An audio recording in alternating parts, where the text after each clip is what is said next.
حابیل کو قتل کرنے کے بعد قابیل نے اپنی بیوی کو ساتھ لیا اور دور دراز نرم زمین کے پاس جا کر رہائش پذیر ہو گیا اور آدم علیہ السلام کے سامنے تک نہ ہوا۔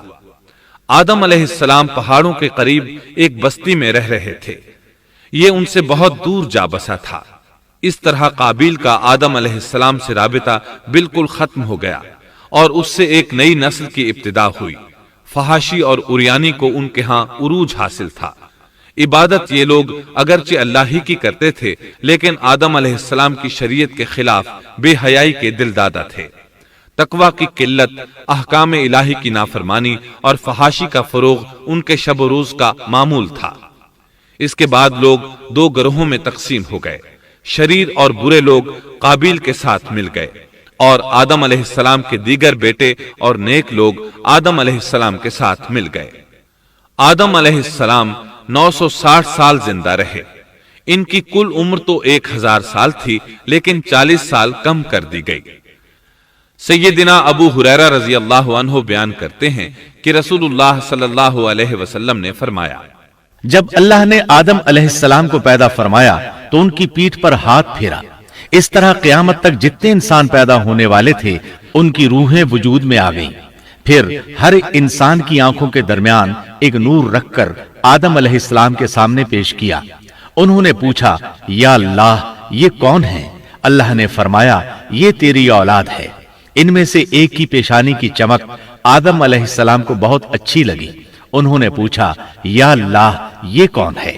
جواب ملا، یہ تیری اولاد میں سے بہت دور جا کر ہیں، ان کا نام داؤد ہے۔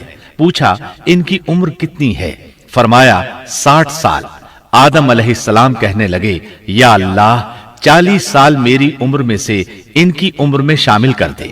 اس سلسلے میں دوسری روایت یوں آئی ہے، جب آدم علیہ السلام کی روح قبض کرنے کے لیے فرشتہ آیا تو وہ کہنے لگے، میری عمر میں تو ابھی 40 سال باقی ہیں۔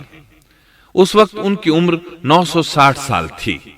انبیاء اپنی عمر سے واقف ہوتے ہیں۔ فرشتے نے کہا، کیا آپ کو یاد نہیں آپ نے اپنی عمر کے 40 سال اپنی اولاد داؤد کو ہبہ کر دیے تھے؟ رسول اللہ صلی اللہ علیہ وسلم نے فرمایا، چونکہ آدم علیہ السلام نے انکار کیا تو ان کی اولاد بھی انکار کی عادی ہے۔ آدم علیہ السلام خود بھول گئے، ان کی اولاد بھی بھولتی ہے۔ آدم علیہ السلام نے خطا کی، ان کی اولاد بھی خطا کرتی ہے۔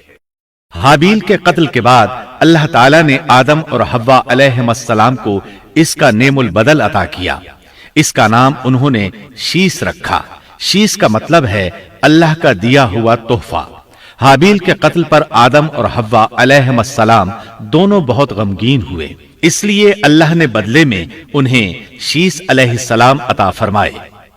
سیدنا ابو ذر غفاری رضی اللہ عنہ سے مروی ایک صحیح حدیث میں ہے کہ رسول اللہ صلی اللہ علیہ وسلم نے فرمایا، اللہ تعالیٰ نے 104 صحیفے نازل فرمائے، ان میں سے 50 صحیفے شیس علیہ السلام پر نازل ہوئے۔ ان صحیفوں میں ایسے قوانین، اصول اور ضابطے تھے جن سے انسانیت کی زندگی منظم ہوتی ہے۔ شیس علیہ السلام نے آدم علیہ السلام سے علم حاصل کیا، لیکن آدم علیہ السلام کا تمام علم وہ حاصل نہ کر سکے، اس لیے کہ آدم علیہ السلام نے بالمشافہہ اللہ تعالیٰ سے علم حاصل کیا تھا اور بہت سی اشیاء کا علم اللہ تعالیٰ نے انہیں سکھا دیا تھا، اس لیے وہ تمام علماء سے بڑھ کر عالم تھے۔ شیس علیہ السلام نے آدم علیہ السلام سے علوم سیکھ کر لوگوں کو سکھائے۔ لوگوں نے ان سے مختلف علوم، فنون اور پیشے سیکھے۔